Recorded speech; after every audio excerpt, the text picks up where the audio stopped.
Luna Classic suddenly has burst into life. Once again, we are starting our trajectory back up, over 5% up on the day.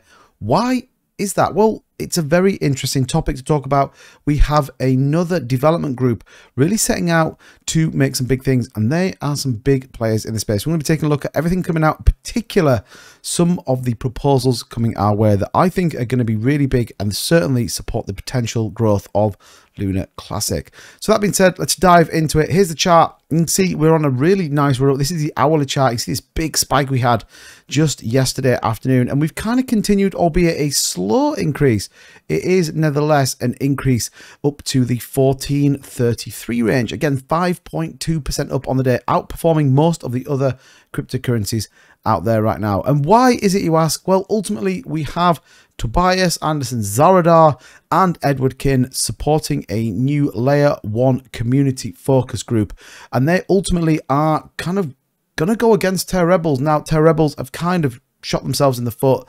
We obviously minted a lot of coins. There was a proposal put forward in terms of building Rebel Station, etc., that didn't quite work out. We see this prop specified use funds only for needed infra, RS, and API work. Instead, 150k was immediately sent to Discord mods and non-technical people who wrote the prop and or used their validator power to pay it themselves. So actually what we saw was generally not what we got, and ultimately that took a big hit in the community pool. And actually we thought Zaradar, we thought Tobias, we thought all these people were just going to walk away from Luna Classic, but it turns out they've put themselves together in a group. He said, Ed's prop will explain in detail, but in short, we will lower the reward height to 0%. So we stop reminting burn tokens, and instead we'll enforce the 50% CP payout via the burn handler, which has the added effect of making the capital available to the community instantly. We're not going to be minting crazy amount of coins to fund a community pool. And ultimately, what does that pool do? Allows us to build, allows us to pay for marketing, pay for development.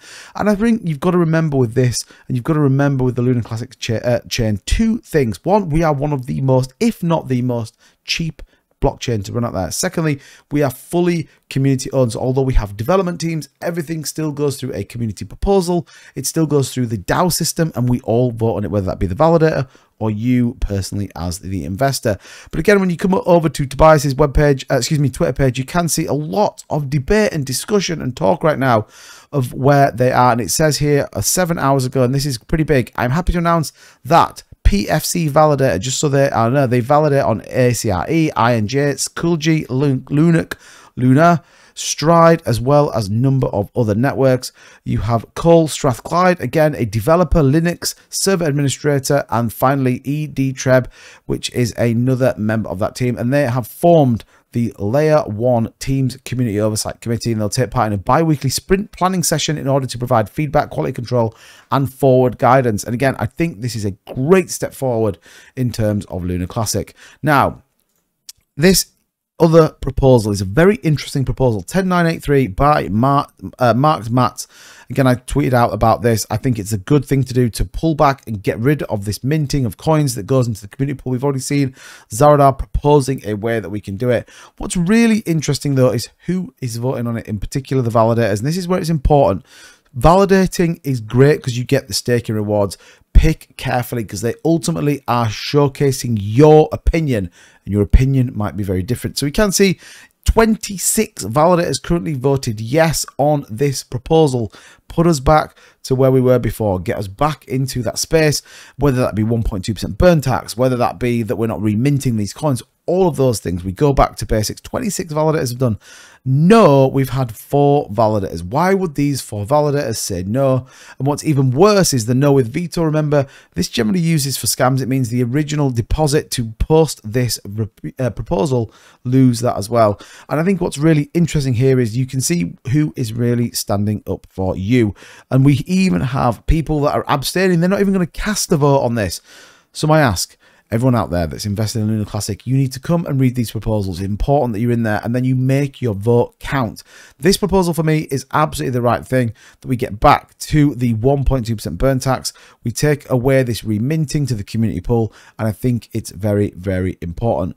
And finally, the last bit, that we have heard this Coinbase rumor. Now, I haven't really talked about it because I can't prove it. I can't really get into it, but 6% rally on the fact that Coinbase could be about to list Luna Classic. They were proposing, or that they have authorized, a purchase of $245 million in Luna Classic, and it's currently spreading wildfire. Again, this source isn't confirmed. We don't know yet. I've always talked about this on the channel, that I genuinely think Coinbase will list again Luna Classic. Remember, they suspended as opposed to removed. I think it's important that we reference those two things. Ultimately, though, pretty exciting news, Luna Classic. It feels like, and I talked about this 2 or 3 days ago, that the old hype is coming back, the old adventure is coming back, the absolute ambition to break this a success feels like it's coming back to the Luna Classic. What is that doing to the price? Well, we are seeing it start to move. We are certainly seeing some potential. And like I said, we've started to move up in the global market as well. If you take a look right now, you can see we've moved up to the 41st highest ranked cryptocurrency, nearly 100 million in volume, market cap 855. We are on the up. I think it's good to know, particularly when we're talking about that. But let me know what you think of all of that in the comments down below. Luna Classic, are we on our way back up? Or is this just a little node of nonsense? As ever, thank you so much. Don't forget to subscribe to the channel. Give it a thumbs up if you are holding Luna Classic. And I'm going to see you guys in the next video. Take care.